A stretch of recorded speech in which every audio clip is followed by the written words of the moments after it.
থাকবে না, এআই এর যুগে মান ডেভেলপারদের চাকরি আর থাকবে না।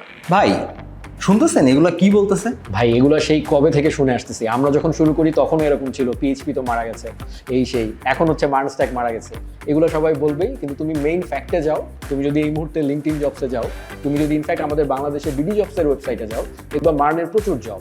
এবং আমি নিজে কোম্পানিগুলোতে ভিজিট করেছি, সেখানে আমি দেখেছি আমাদের এই মার্ন স্ট্যাক ক্যারিয়ার পাথ থেকে যারা বের হয়েছে তাদের মধ্যে অনেকেই সেখানে জব করছে। সো ডিমান্ড কমে গেছে, এটা একেবারেই ঠিক নয়।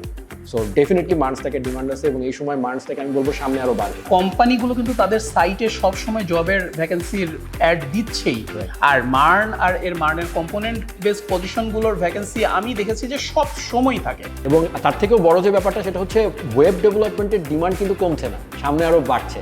কারণ আমরা জানি যে এআই এর একটা রেভলিউশন হচ্ছে এবং এআই বেসড প্রোডাক্ট যত আসবে সেই প্রোডাক্টগুলোকে আলটিমেটলি মার্কেটে যেতে গেলে কিন্তু ওয়েবসাইটের মাধ্যমে যেতে হবে।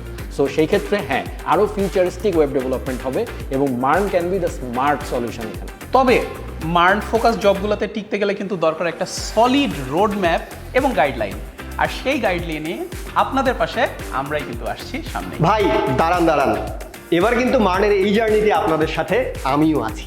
আর এই প্রথমবারের মতো আমরা 4 জন একসাথে আসছি ইন্টারেক্টিভ কেয়ারসের MERN stack web development career পাথের ব্যাচ 5 নিয়ে। আমি ইন্ডাস্ট্রিতে কাজ করছি প্রায় 17 বছর ধরে, অনেক রিক্রুটমেন্ট করা হয়েছে এবং রিক্রুটমেন্টের সময় সবচেয়ে গুরুত্বপূর্ণ যে জিনিসটি আমি ক্যান্ডিডেটের মধ্যে খুঁজি সেটা হচ্ছে তার বেসিক ঠিক আছে কিনা। কারণ বেসিক ছাড়া ডেভেলপার ফাউন্ডেশন ছাড়া বিল্ডিংয়ের মতো। একদম ঠিক বলেছেন সুমিত ভাই। এর পাশাপাশি জবে হায়ার করার সময় আমি দেখার চেষ্টা করি ক্যান্ডিডেটের problem solving skill, analytical skill, সে একটা প্রবলেমকে কীভাবে ব্রেকডাউন করে, ডিফারেন্ট অ্যাপ্রোচ থেকে প্রবলেমটাকে দেখতে পারে কিনা, তার version controlling skill, API knowledge, এইসব না থাকলে একজন ফুল স্ট্যাক হিসাবে ক্যারিয়ারে শাইন করা খুবই টাফ। এছাড়াও আমি তার গিটহাব প্রোফাইল এবং ওপেন সোর্স কন্ট্রিবিউশন আছে কিনা এটা দেখার চেষ্টা করি, কারণ এখান থেকে তার কোড কোয়ালিটি এবং সে কিভাবে কোড লেখে বা গুড কোডিং প্র্যাকটিসগুলো ফলো করে কিনা এটা সম্পর্কে চমৎকার একটা আইডিয়া পাওয়া যায়। টেকনিক্যাল নলেজ তো অবশ্যই গুরুত্বপূর্ণ, কিন্তু আমি ডিফারেন্ট অ্যাঙ্গেলে দেখি। আমি দেখি টিম কোলাবোরেশন ক্যাপাসিটি, কেননা দিন শেষে তাকে টিমেই খেলতে হবে। এক্স্যাক্টলি ভাই, একজন বিগিনারকে রিক্রুট করার সময় আপনারা যা যা দেখেন তার সব কিছুই থাকছে আমাদের এই গাইডেড মার্ন ব্যাচে। একজন ওয়েব অ্যাপ্লিকেশন ডেভেলপার হিসেবে কিন্তু আপনাকে HTML আর CSS জানতেই হবে। এর পাশাপাশি ফ্রন্ট এন্ডের জন্য জাভাস্ক্রিপ্ট আর রিঅ্যাক্ট এবং ব্যাক এন্ডের জন্য নোড.js আর এক্সপ্রেস.js আমরা শিখব।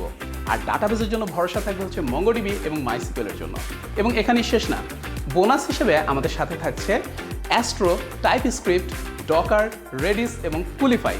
অর্থাৎ শুধু কথায় না, কাজেও আপনি একজন ফুল স্ট্যাক ডেভেলপার হয়ে উঠবেন আমাদের সাথে।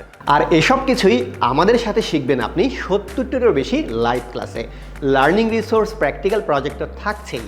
আর আমরা শুধুমাত্র যে কমপ্লিট করার জন্য প্রজেক্ট করব বিষয়টা মোটেও তেমন নয়। আমরা ধারাবাহিকভাবে যতটুকু শিখব ততটুকুই ইমপ্লিমেন্ট করব প্র্যাকটিক্যাল প্রজেক্টে। আপনার জার্নিকে স্মুথ করতে থাকছে আমাদের কনস্ট্যান্ট সাপোর্ট সিস্টেম।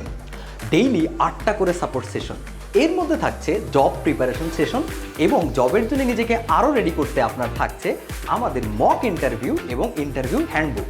এখন আমার প্রিপারেশন নেওয়া শেষ, তাহলে আমি জবের জন্য কি করব? আমাদের রয়েছে 130+ পার্টনার কোম্পানিতে জব এবং ইন্টার্নশিপের সুযোগ। আপনি এই কোর্সে অবশ্যই এনরোল করবেন। স্কিল ডেভেলপ করার দারুণ একটা সুযোগ। কনফিডেন্স রাখুন, আপনার ক্যারিয়ার পাল্টে যাবে ইনশাআল্লাহ। এই অপরচুনিটি যদি আপনি মিস না করতে চান তাহলে এনরোল করুন এখনই। আবারও বলি, this is not just a course, it's your gateway to the future.